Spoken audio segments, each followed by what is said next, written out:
Ito na lang po, so you're telling that the two lawyers you cannot mention is lying? Lying po. Lying. Because on record, there is a such thing as 5.1 billion. So they're lying, but still you cannot mention their name? It is the, sir, Blue Oceanic Corporation Textile. No. What? Answer directly my question. Diba? Sinabi mo 5 billion, 5.1 billion. Now we check with AMLA, wala. Now you're telling this committee that the two lawyers in which until now you cannot mention is lying? Wala naman sila dito, sir, para i-deny yung sinasabi ko. Ah, hindi. This is record. Nako, Colonel Marcos, are you a lawyer? Hindi naman po. Oh, yeah. Wag kang mag-lawyering dito. Hindi po ako nag-lawyer. Papalusot ka, I am not a lawyer. Pero hindi ka pwedeng lumusot dito. Sir, it's an honest to goodness information, sir. Wala akong motibo, sir. Na... Hindi, kaya nga yung tinatanong ko, kasi kanina hindi naman tinanong sa'yo, ikaw mismo voluntarily, when you are being asked by Kong Rhodes. Now, hindi mo ma-mention yung pangalan. Now, nandito na yung dokumento, official document. O still, are you insisting? Yung po kasi ang binigay na info sa akin, sir. You cannot produce the name? Then you will tell this committee that you're telling the truth? Nandun kasi, sir, sa isang cellphone ko yung pangalan. Pinipilit ko pong i-recall, sir. Pasensya na po. Bakit anong nandun sa binigay ka ba ng cellphone number? Ni-record ko po yung mga pangalan niya, sir. Or do you have the document, official document, that you were ordered by a certain General Bosa to meet that to AMLAC personnel or lawyers? Tinawagan lang po ako, sir, di O, yun ang problema. Because that instruction is verbal. O, verbal, sir. Oh. So, verbal, okay ka? Sir? Okay sa'yo na verbal. Verbal instruction. Bali, tinawagan ako ni General Lubusan na may pupunta sa Hindi kaya nga eh. Okay sa verbal. Instruction. Na napaka-sensitive. It's all about acid nung Espinosa. Oh, they were ongoing investigation noon, sir. O, yun yung problema mo, Tony. Ongoing po. Colonel Marcos, yun ang problema mo. Kriminal ka, tandaan mo Colonel Marcos, pag nagkamali ka dito, na nagsisinungaling ka, baka baguhin mo na, I will cite you in contempt.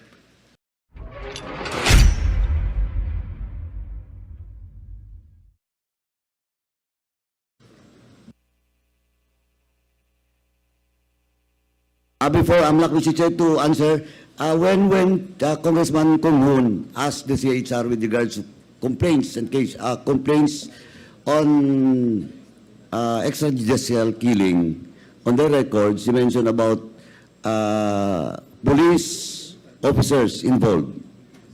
And Congressman Kong Hoon requested for the figures. But let me amend that, or a rejoinder on that. Can we request not only the figure, can we request the list of all the PNP officers in that complaint, no? And the circumstances. And that includes the dates. The dates, the cases, the incident or accident happened with regards to AGK.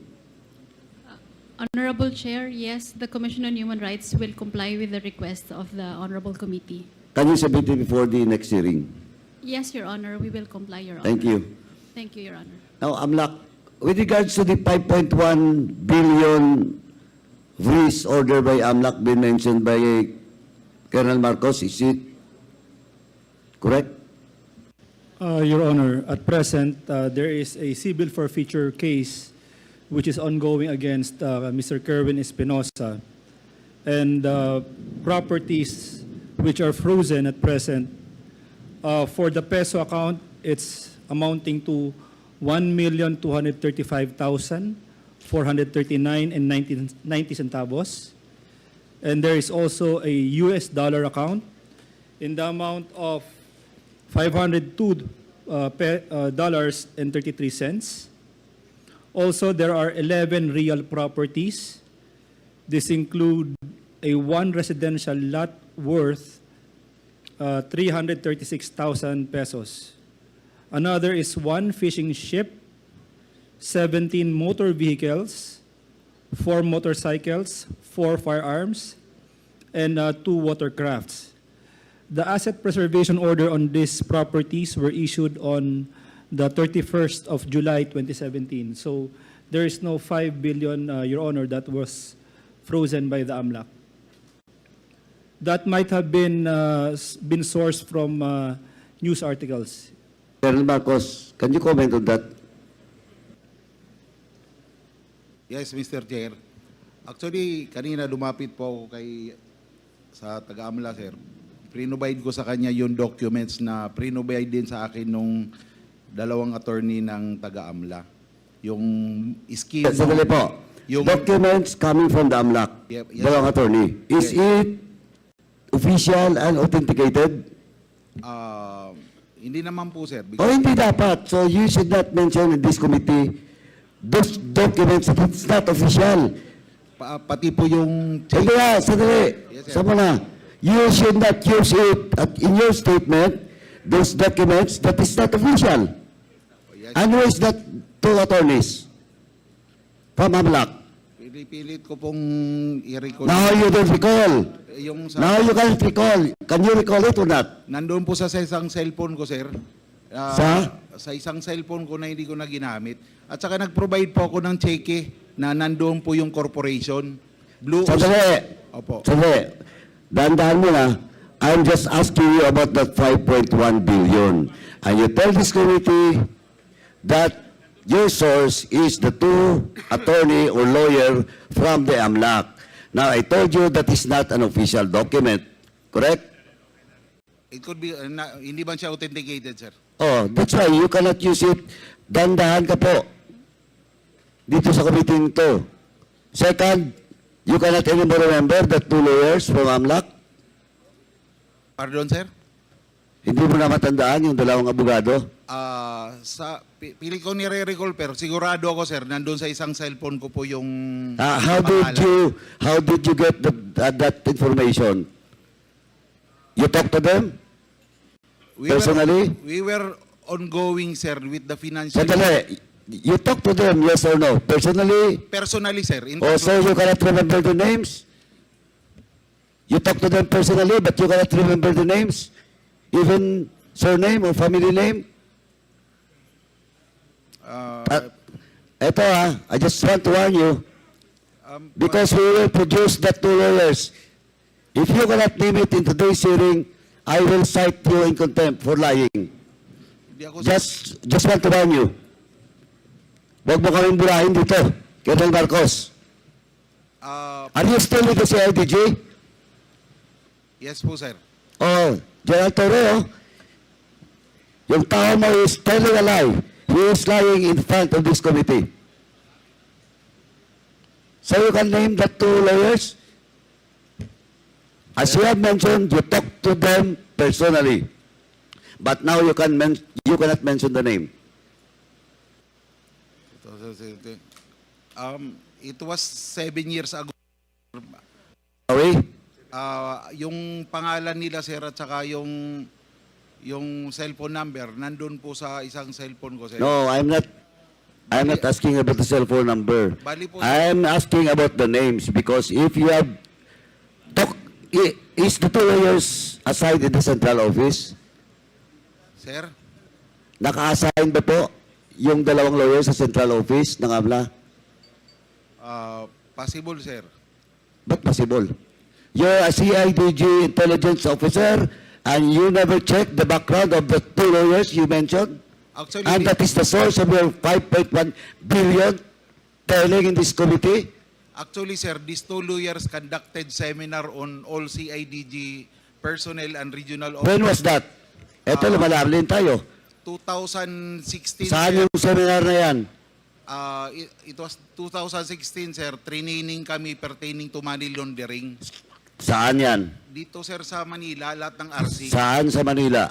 Isang hotel, sir. Saan hotel? O, hindi mo na naman matandaan yung hotel. Actually, the training, sir, is mandatory for regional. Hindi nga, I'm asking about the hotel. You cannot mention the name. Now you're telling us that there is a seminar in that hotel. And what is that hotel? Because we have to check that hotel. If indeed there's a seminar on that day. I'll try to recall, sir. Doon ko po nakilala yung dalawang lawyer. Eto, Colonel Marcos, ha? Eto, I just want to warn you. Mr. Chair, Eto, this is your first offense of lying. Mr. Chair, Yes. with the indulgence of the Honorable Paduano, With the indulgence of Congressman one Paduano. question lang, one question. Yes, Congressman Naakop, you're recognized. Colonel Marcos, yung information regarding yung 5 billion ba, was it voluntarily given you or did you ask for it? It was voluntarily given to me, sir. Then Because it is mandatory that you recall the names of the 2 AMLAC. Because that is not appropriate. yes, sir, I will give, sir, the 2 names, sir. Kami nga, hindi nga namin basta-basta makuha yung kwan kung walang predicate crime eh. I will provide the 2 names, sir, Yes, because provide it. Otherwise, I will agree with the Honorable Paduano that you should be cited in contempt. Kasi sinagot mo yung katanungan sa katanungan ni Honorable Rodriguez Gutierrez kanina. Yes. sir, Ikaw ang nag-volunteer nun na yung kwan ni Mr. Espinosa, ang transaction is worth 5 billion. can I explain a little, sir? Nung binigay po sa akin yung information, Hindi kita tinatanong. Ang tinanong ko lang sa iyo is, did you ask for the details or binolunteer ng AMLAC? it was voluntarily given to me because mayroon po silang binigay na documents on the scheme of the money laundering. Nandito po sa cellphone. Yun po ang binigay. Thank you, Honorable Paduano. Chairman, can I Please proceed. Amlak, is it normal? Kasi kami dito, pag nag-request kami, doon sa asset, freezing of assets, ang daming requirements. But Colonel Marcos is telling this committee na binigay sa kanya voluntarily that allegedly that 5.1 billion asset. And looking at your records, nandito ngayon hawak ko, and you mentioned it, wala. Di ba? Kaya is it normal, Amlak? Your Honor, for the meeting that Colonel Marcos mentioned, well, it's usual occurrence for us to have coordination meetings with our counterparts, Your Honor. But as to the disclosure of transactions, I'm not really sure if, but me as an investigator, when we conduct these meetings, we don't readily disclose information because of the bank secrecy law and Sir, Section 8 naalala of ko the- na. Si General Lubusan, sir, yung dalawang lawyer na taga-AMLA, inutusan niya, sir, na pumunta ng Tacloban para harapin ako, sir, because I was ongoing investigation on a Metrobank account also pertaining to drug money. Ngayon, sir, kaya ako na-meet, sir, yung dalawang lawyer. Hindi ko naman sila personal na kilala, pero sinabi ni General Lubusan doon sa AMLA dalawang lawyer, pumunta kayo kay Colonel Marcos sa Region 8. You coordinate with him. He will give you all the information. Oh, Colonel Ano Marcos, nangyari? you're now changing your story. Tama? It is how I meet, sir, the two lawyers. Sandali. Opo, sir. So you're now changing your story? Yes or no? Hindi naman po, sir. Doon ko sila Anong na-meet. hindi? You tell this committee a while ago that during your seminar, then all of a sudden, inutusan na certain General Busa, eto, problema pa, papatawag namin si General Busa. And if he deny it, lagot ka. Both occasions, sir, are true. Yung una, sir, na-meet ko sila dahil pinapunta sila ni General Ubusan sa Region 8. Mag-coordinate sa akin. Dali. After that, sir, dahil hindi si kumbinsido yung taga-AMLA sa knowledge namin pertaining to financial investigation on money laundering, nagpakandak po si General Ubusan ng seminar. Yun po. Doon ko na naman sila po na-meet uli. So nauna yung pagpunta nila sa Leyte. It was the first time that I met them kasi inutusan silang pumunta ng OTSO para mag-coordinate sa akin, may bigay ko yung mga impormasyon na kailangan nila. At the same time, sir, na-convince sila na yung mga chief ng CIDG hindi equipped pertaining to financial investigation. Mr. So, Chair. nagpakandak ko, sir, ng seminar.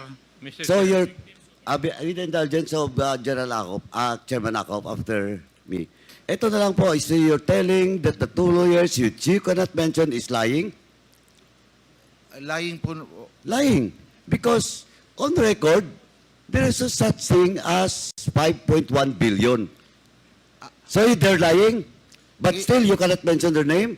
It is the, sir, a Blue Oceanic Corporation Textile. No. What?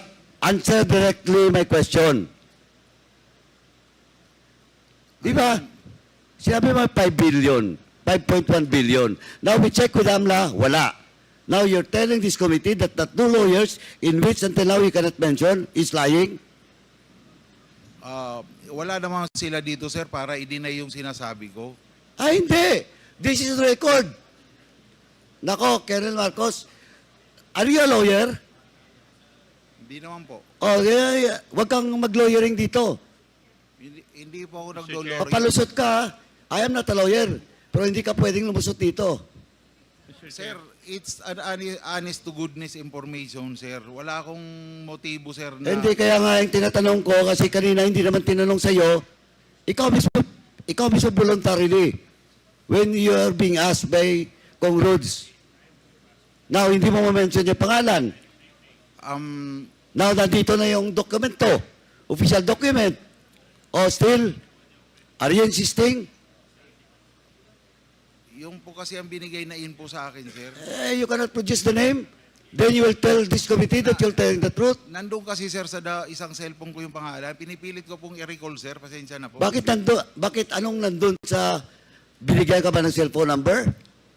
Nirecord ko po yung mga pangalan niya, sir. Or do you have the document, official document, that you were ordered by a certain General Bosa to meet that to AMLAC personnel or lawyers? Tinawagan lang po ako, sir, ni Director. O, yun ang problema. Because that instruction is verbal. Verbal, sir. Oh. So, verbal, okay ka? Sir? Okay sa'yo na verbal. Verbal instruction.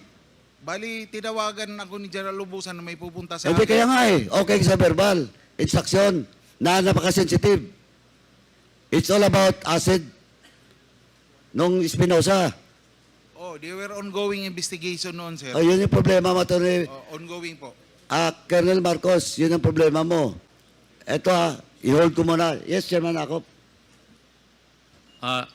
Mr. Chair, ang tanong ko lang, sabi mo na naman ngayon, nautusan ka ni General Ubusan, who I presume was the chief of the CIDG then. Yes, sir. Siya ang boss mo. Inutusan o sinabihan ni General Ubusan yung dalawang AMLAC na pumunta sa iyo kasi ikaw ang nakakalam. Tama ba yung pagkarinig ko sa sagot mo? Opo, sir. Tama po, sir. Ano yung bagay na iniimbestiga ng AMLAC? At bakit lumabas doon yung 5.1 billion na sinasabi na financial transaction ni Mr. Kerwin Espinosa? Kasi during that time, sir, I was, dahil ako ang regional chief ng CIDG 8, Sinabi ba nila? sir, Sinabi ba nila na ang iimbestigahan nila yung financial transaction ni Mr. Kerwin Espinosa?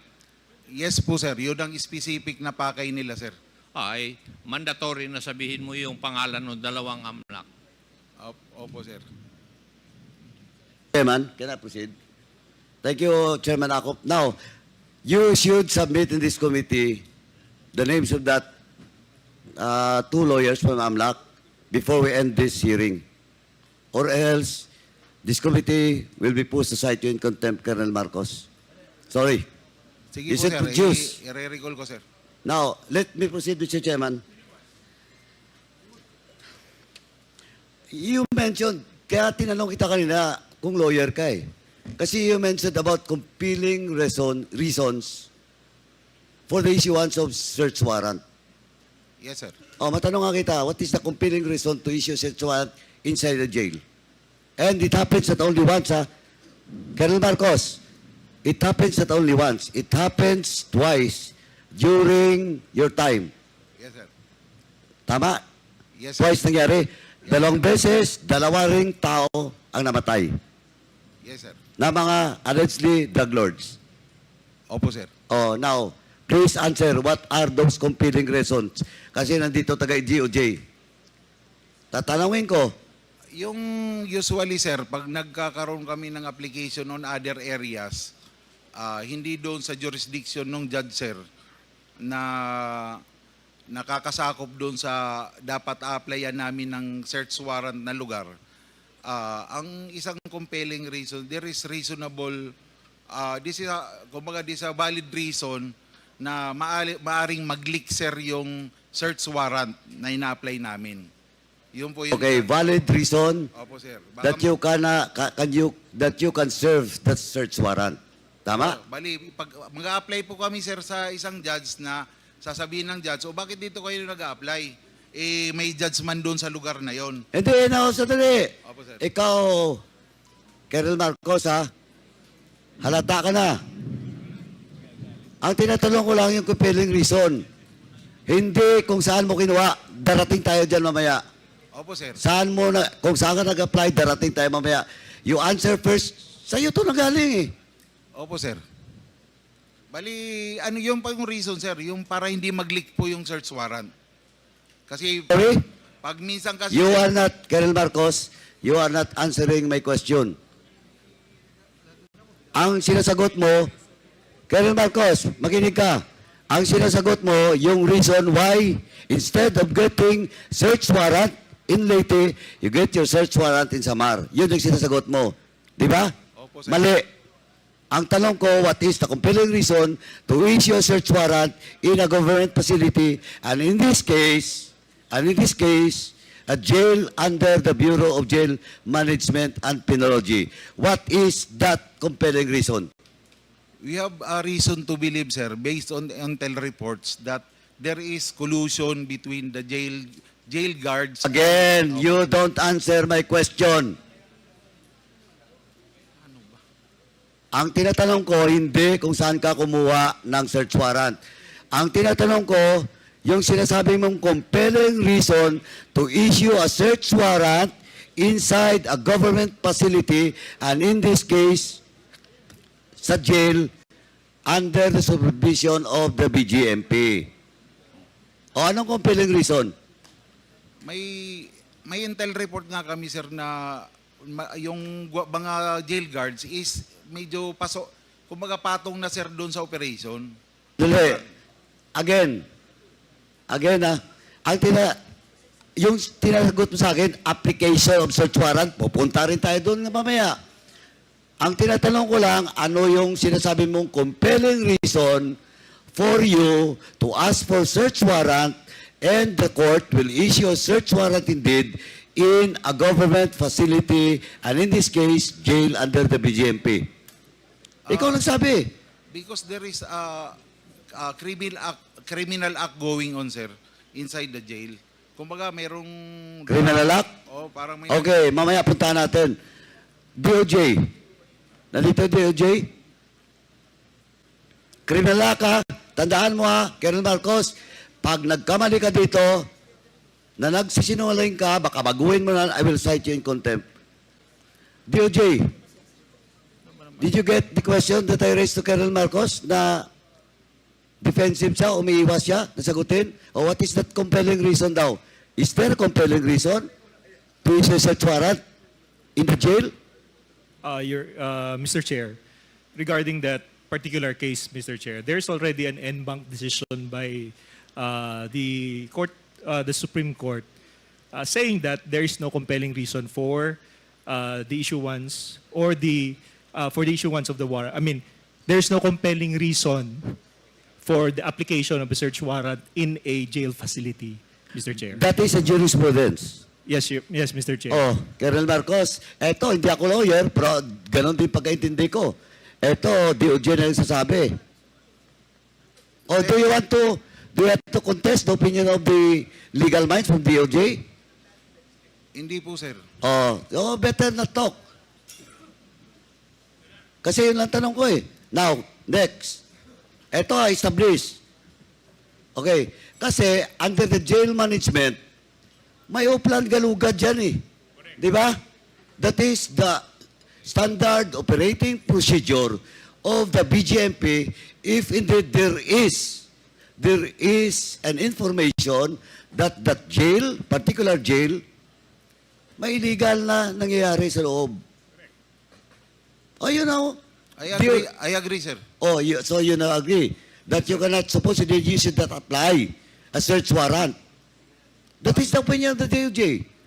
Actually, sir, yung operation na yun, hindi naman talaga papayag na papasok sa isang disabled. Sandali, punta natin mamaya yon. Oh. Ang tinatanong ko lang muna dito, I just want to establish that you should not apply a search warrant in a jail.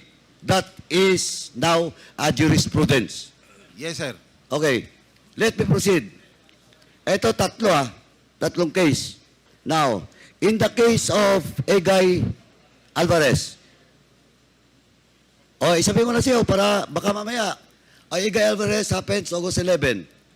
After, the day before Paranaque case of Bantag happens. And 2 days after, August 13, the case that 3 Chinese national was killed inside the Picol. The first, kung baga, babalikan ko yon mamaya pag nandito si Garma, the first, at saka si Leonardo, the first incident na may impact doon sa war on drugs is the case happened in your area. And that is the case of Egay Alvarez, happens to be a detainee at the time, and allegedly a drug lord, and he was killed inside this jail because of your search warrant. Tama? Yes, sir. Okay. Now, first question. Sino ang judge na nag-issue ng search warrant? In the case, sir, of Abuyog Penal Colony, ang nag-issue po is si Judge Janet Cabaluna po, sir. Si Janet Cabaluna. Opo, sir. And she was also the judge that you applied first for Mayor Espinosa. Hindi po, sir. Ibang judge naman po, sir. Bali si Judge Tarcelo Sabari naman kay Espinosa, sir. Pero taga-Samar yun. Samar po na ano, sir. Samar din yung isa. Yung Cabaluna. Hindi, nalimutan ko na, sir, kung kasi hindi po akong applicant. Hindi ko nga makalimutan eh. Si Major Laraga po ang applicant, sir. But yeah, Major Lala is under you. Opo, sir. Oh. Kaya nga nagkakaso ka doon, di ba? Opo, sir. Hindi ko, basta within Leyte yata, sir, si Judge Cabaluna.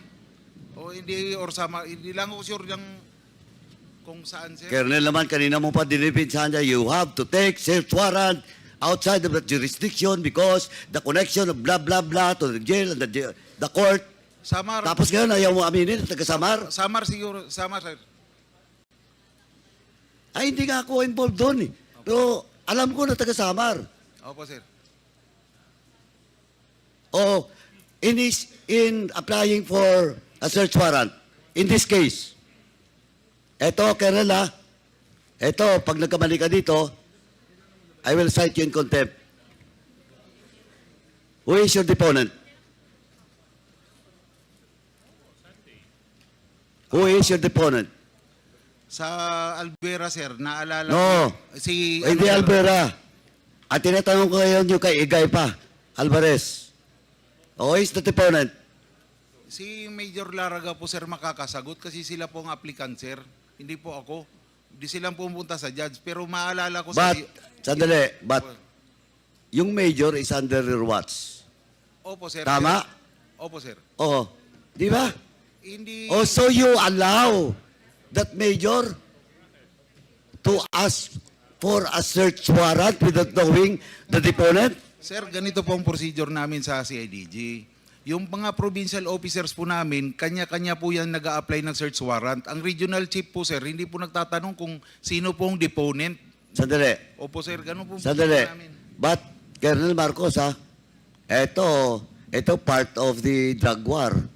And in Region 8, you're the one supervising such campaign as CIDG chief. Opo, sir. Oh, now, sinong major yon? Is Police Major Leo Laraga, sir. Siya ang provincial... ngayon, he's assigned in where? Leyte Provincial Chief siya. sir. Ngayon, saan siya naka-assign? Si IDG pa rin ngayon, sir. Is still active? Yes, sir. Mr. Chairman, can we ask General Torre to check that a certain major and He is assigned with RFU 8 now, sir. RFU 8? Oh, si IDG 8, sir. 8. She is the chief. No po, sa ngayon siya ang chief investigator yata doon, sir. Oh, can you call him? Colonel Torre, can you check? General Torre, can you check? Yes, sir. Will do, sir. Please check the deponent of such search warrant. Mag-feedback ako, sir. Oh, ganito lang, Colonel Marcos. Yung deponent mo ba, police? Civilian, sir. Civilian? Usually civilian, sir. Hindi, tinatanong ko in this case, hindi mo alam. Sa Abuyog, sir, na search warrant, di ko po talaga, sir, Okay, now, doon sa Baybay. Civilian, sir. Paul Olindan. Sino? Paul Olindan. O Paul Olindan. Opo, sir. Is Paul Olindan a jail guard? Hindi po, sir. A detainee? Detainee ba siya? Dati, sir. Dating preso yan, sir. Oh, eto, Colonel Marcos, dating preso. Oh, kailan siya nakalabas sa bilangguan? Ano siya, sir? Naka-parole. O nga, kailan nga nakalaya? Kailan nakalaya? Hindi ko alam ang... Matagal na, before the incident happened. Oh, matagal na po. Okay, now, how can a deponent should have a direct knowledge? Di ba? Yes, sir. O, paano siya magkaroon ng direct knowledge doon sa selda, sa cell ni Mayor Espinosa kung he's not anymore a detainee? Pinipilot ko kasi. Gumagawa kasi kayo ng kalokohan eh. Sir, ang humaharap po kasi sa judge. Hindi, tinatanong ko sa iyo, kung ang deponent mo is a former PDL, under parole, anong direct knowledge doon sa loob ng silda ni Mayor? Ang nagdadala kasi, sir, Sandali. Sandali. Yes, sir. Oh, yung deponent mo, may direct knowledge ba? Wala.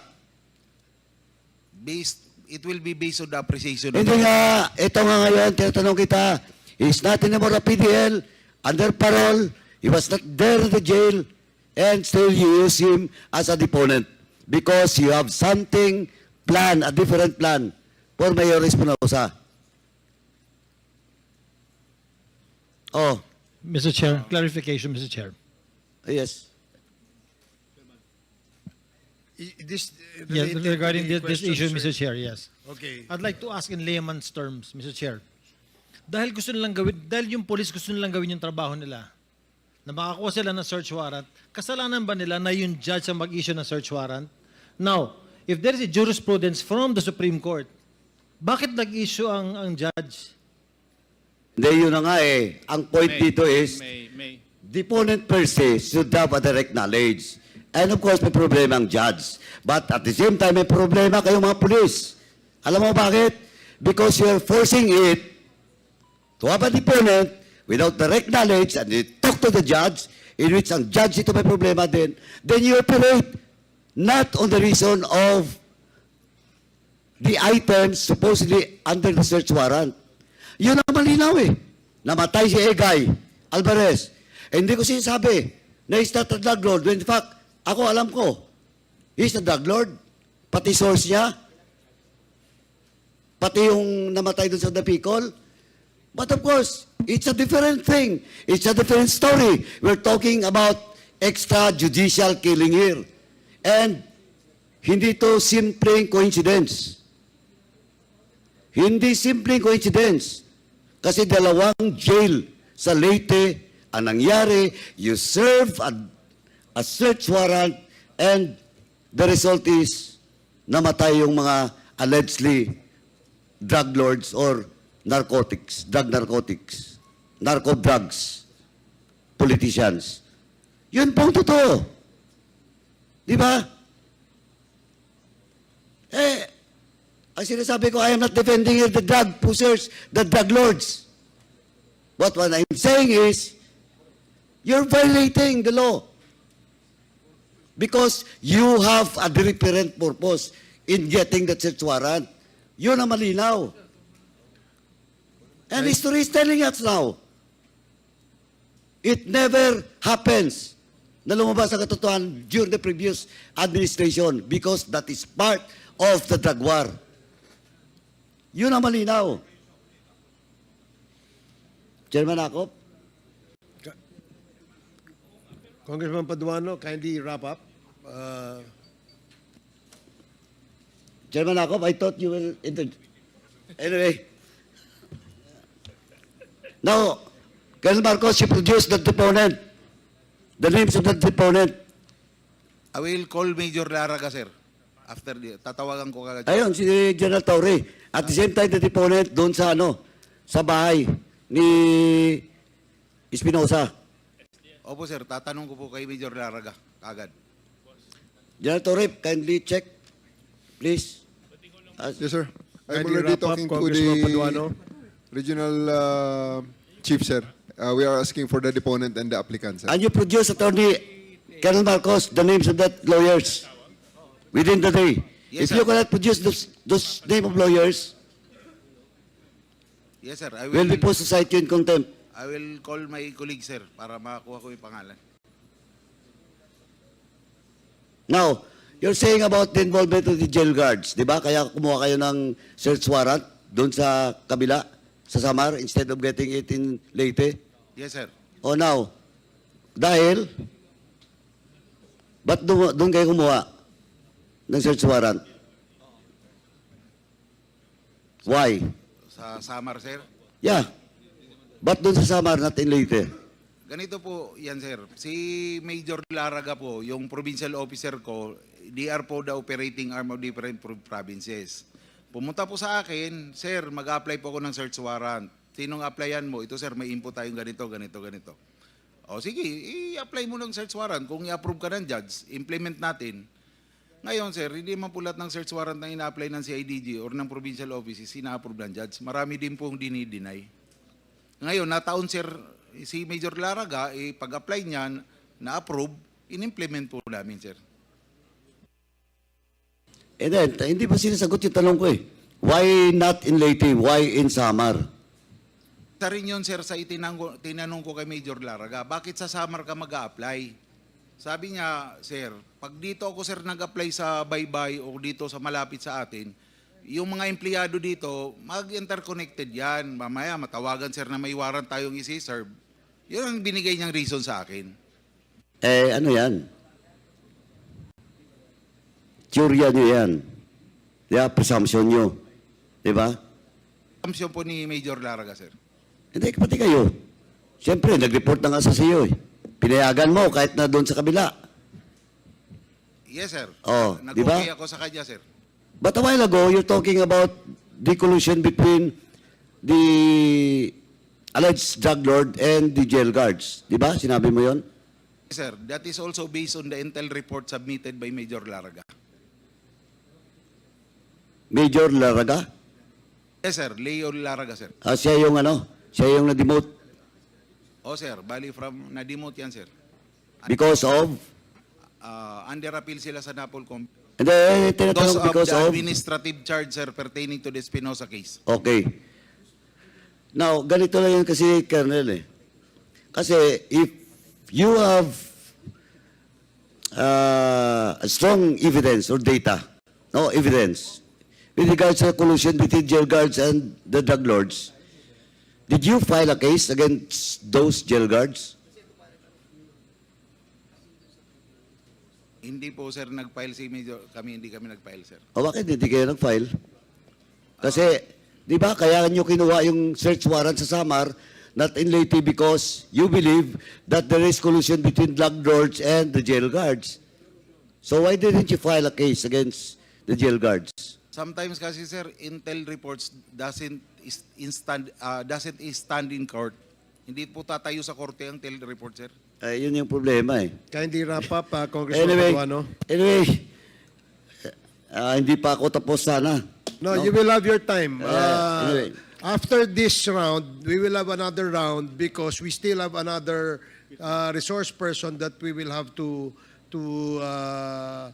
present before this committee. And then I will guarantee you that you will be the next interpellator in the first round of that particular resource person.